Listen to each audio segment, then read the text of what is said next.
Chess friends, I hope you are doing well. Today I have a game between Redfish and me. This is the rematch, and as you know, Redfish is the new chess engine that arrived in the Computer Chess Championship. It is a super brilliant and super accurate chess engine. Even in this game, it played with the black pieces amazingly and even defeated me. That's very unfortunate for me. Let's start the game without wasting any time. I started the game with e4, Redfish played e5 and I played knight c3, I considered f4. Initiating the Vienna Gambit, and black can respond with moves such as knight c6 d6 or knight f6. The knight f6 move is played by many chess grandmasters in modern chess databases. You can play f4 to consult the Vienna Gambit, and after capturing, you can consider e5, attacking the knight, which then has no squares to go to. The square is covered by the queen, forcing the knight to retreat. You can then bring out your own knight on f3, and black has two major options to consider, either d6 or queen e7, which is frequently played in modern chess databases. After queen e7, you can mirror the move with queen e2, getting a half-open file. Many chess players blunder here by considering d6 or knight c6, but both are poor moves. If you play d6, I can attack your queen by playing knight d5. No matter where the queen goes, I can sacrifice my knight on the c7 square. My knight sacrifices itself to show its power. It is the greatest chess piece in my territory. After you capture my knight, pawn takes d6, attacking the queen and the king at the same time. The game will be over for you, and you can use this trap in your chess games. It is a very beautiful tactic, like a delicious cake.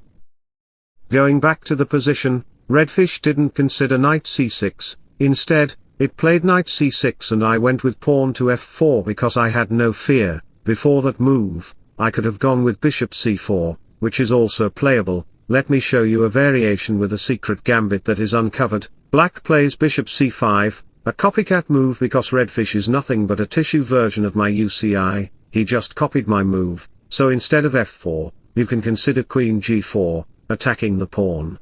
When black plays queen f6 to protect the pawn and simultaneously attacks the f2 pawn, you can actually play knight to d5, making significant pressure in the center. When black captures the pawn, the king moves away and black has nothing to do. My king is very secure, like he is living in a luxury apartment, and black cannot invade the king in any way. I will attack your c7 pawn and the g7 pawn at the same time, and then I will win your piece and the game will be in my favor.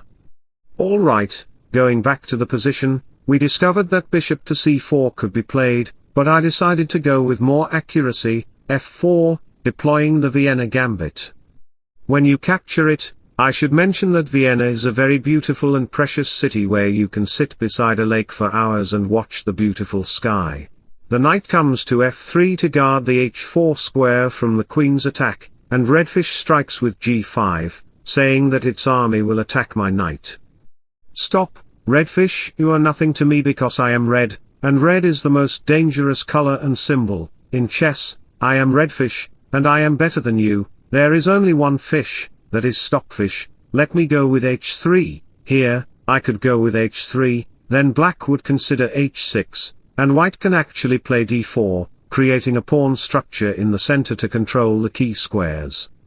When f6 is played to stabilize the pawn structure, it is actually a blunder because I can rush my pawn with d5. When the knight comes to e5, I will capture it, opening the diagonal, and then queen to h5 check will force the king to move. The crucial move here is bishop takes f4, sacrificing the bishop because my pawns will get free squares. The next move is pawn to d6, go, my pawn, you are like an army general. You can checkmate black with just a single pawn. This provides the knight d5 outpost. Afterward, I will play queen check and queen to f5 on the board. The king on d4 is vulnerable, and I will play b4 to protect that square. The king has no squares to go, and I will play long castle on the next move, which will checkmate you. The game will be in my favor. Alright, going back to the position, we discovered that playing h3 was also playable, but I decided to go with another approach. Pawn to g3, these chess opening traps and tricks you can use in your games free of cost. There is no copyright. If you choose these moves, chess.com will not flag you like it flags many grandmasters like Hikaru and Hans. Alright, we have g4, and in this position, capturing the pawn on g3 is not so good because after the capture, bishop g7 will arrive. That is not a bad move to consider. Then you can declare war in the center by playing d4, occupying the key squares and simultaneously opening up the bishop's diagonal to put pressure on the g5 pawn. Playing h6 should be a good move, but if black ever dares to consider f6, it would be very fragile and illogical since the diagonal of the white squares will be wide open. I can invade by capturing the pawn on g5, sacrificing the knight right away. After that, queen to h5 check will come on the board, forcing the king to move, and bishop c4 will disrupt your defenses. How can you protect the checkmate? Okay, queen e8 protects it, but what about my castling king? It checks the king like a public humiliation. After the knight moves, queen takes g5 with the idea of playing e5 and knight to b5 will put pressure on the knight, and the king side will be lost for you. The game will be in my favor.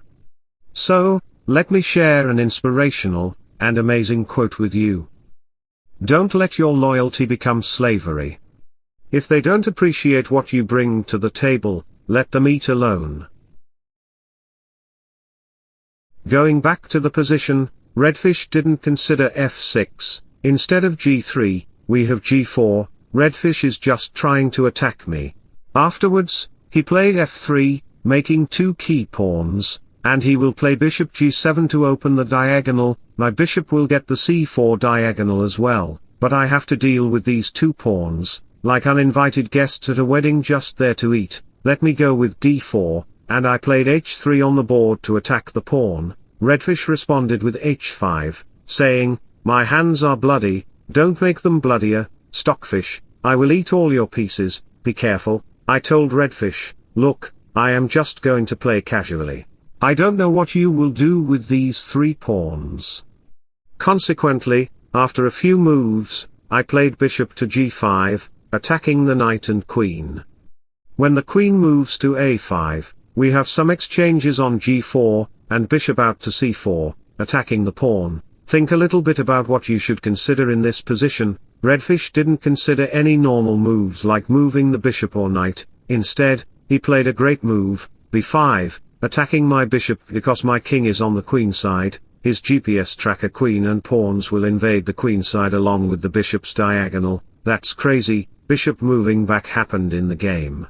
b4 followed by knight a4 happened, and later we have bishop e6. Many chess players might consider d5, which looks reasonable, but it opens another bishop diagonal. After captures and recaptures, bishop d7 will arrive to attack the knight. Your knight will have no square to retreat to and will be lost. Even playing rook to e1 looks good to attack the knight, but after capturing the knight, f5 puts pressure on the knight, and black will capture the bishop, no matter what you consider.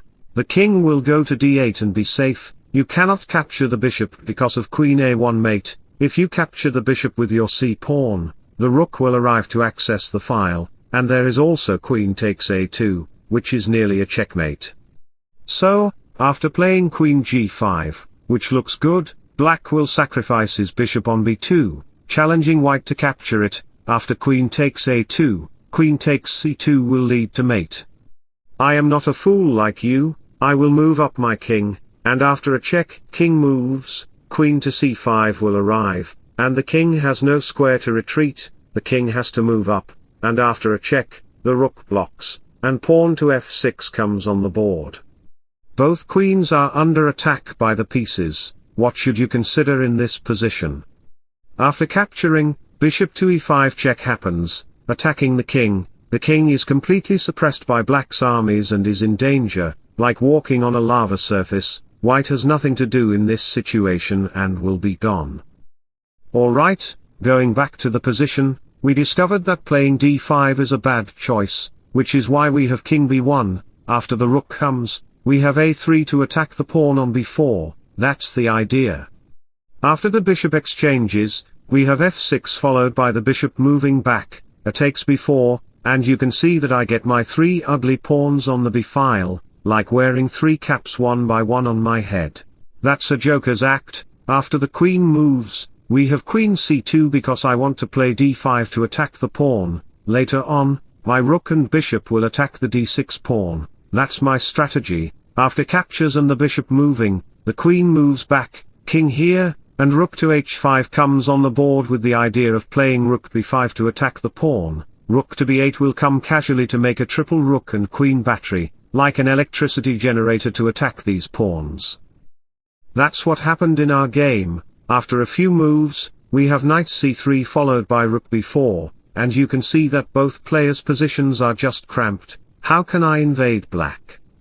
There is no way to invade black. My pieces are all blocked by my pieces, so I played bishop to a4 as I had no other choice. Redfish considered pawn to a5 as he wants to play a4 to attack the pawn and later play rook to b8. I played knight f5 because I will defeat Redfish. I will not let Redfish to win the game. I will really make him red with his blood.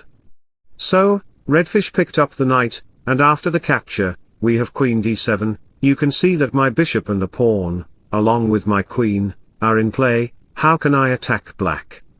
There is no option to attack black. Additionally, I have two doubled pawns on the b file, and black has enough pieces and compensation to attack my position. He can also position his knight into a great outpost. Alright, we just have rook a7 to attack the bishop. After the rook moves, we have queen e4. Many chess players might think of considering rook takes b3 as it looks like a valuable move, but you know what, I can just consider pawn to d5, giving you the opportunity to capture my pawn, as the king moves back followed by c5. I will check you by playing queen e6, and when you capture, after capture, you will notice that your bishop is under attack by my rook. You have to protect it by playing king to f8. There is no such option. Then I will force your king to move by playing bishop takes d6, attacking the king, and later I will pick up your bishop. That's my tactic. Even if you block it with your knight, I will just capture your knight and then pick up the bishop. That's the winning gate opening for me. So going back to the position, we discovered that rook takes b3 is a very bad choice, which is why we just have rook to e8. As the queen moves, we have a4 to invade. That's a great move by Redfish because you cannot capture the pawn with your knight. He has a knight that will secure the d5 outpost. That's his knight strategy. So what should I do in this position? I picked up the pawn with my pawn. As the bishop moved back to c1, we have the king moving back, the rook moving back to h2, the bishop coming here, and we have bishop exchanges on h6. Rook to d2 happened in the game, but wait, his rook is under attack by my own rook. Can I not capture the knight? No, you cannot capture the knight because of rook takes b2. There are three pieces on the b file that can checkmate you. The game will be over, so we just have rook d2, and after a couple of moves, we have queen f4 followed by knight f7, queen captures the pawn, and after a few more moves, we have rook to e1 followed by queen f3 and queen going to b3. Redfish is doing his best, giving me a check and playing pawn to d5, a good and crucial move. My king is in a very ugly and fragile position, where the rooks and queen can make my position more vulnerable. I just played queen to b4 check, and after that, the rook came to h4, sliding himself on the 4th rank. Now we have rook to e2 by Redfish, a very crucial move. In this position, playing rook to h2 would be a good move to consider, but my time was very low, and I don't know why I considered rook to h1. That was a big mistake. I cannot lose against Redfish, but the game just changed, like a storm devastating everything in my position. The rook comes in, the queen goes to b8, and the rook again comes to c4 to give me a check. The king moves back, and after a couple of moves, we have queen a3. After some piece exchanges, we have rook check and queen check on a4. Playing king to d3 is a very bad choice. Let me show you why. Black can easily consider rook e8, getting this e file. When knight to e4 comes, it illuminates your position at night, attacking my pieces. My game will be over. So, let me share a life inspirational quote with you. Tomorrow, when you are a beautiful butterfly, it will be hard to remember your days as a caterpillar. Going back to the position, we just have pawn to b3, but the second rank gets wide open. After a couple of moves, we have the rook moving to e8 g4, and the rook comes in, after a couple more moves, we have rook exchanges on the d2 square and queen to b3 check. Now you can see that the king has only one square to go. If the king goes to e2, Redfish can easily consider queen f3, checking the king and rook simultaneously, winning the game. Going back to the position, even if you consider queen to c3, it is also a vulnerable move. Redfish will consider queen b1 check, and queen to e4 check. Queen to e4 on the next move can win the rook if the king goes to e3, so we have queen to c2, a move considered by many chess players, but it is also vulnerable because the rook can give another check on a3, checking the king. Where should the king go? The king has only two squares. If the king retreats to e2, it will face rook to a2, and you will lose the queen on the next move. Blocking the check with the knight on c3 is not effective because black can win my rook. The game will be in favor of Redfish. He will win. In our actual game, he is also winning because my king is in a very fragile and vulnerable position. We have the knight blocking on c3 to protect from a check, and he just picked up my rook. After a few moves, he gave me a check. And the game was over. He checkmated me. How did Redfish checkmate me? I am pretty sure he cheated by using Stockfish 16 on his computer. I will report him, but I will take revenge the next day. Until then, if you enjoyed my content, don't forget to like and subscribe to my channel. Wishing you all the best. Bye bye, take care, see you soon.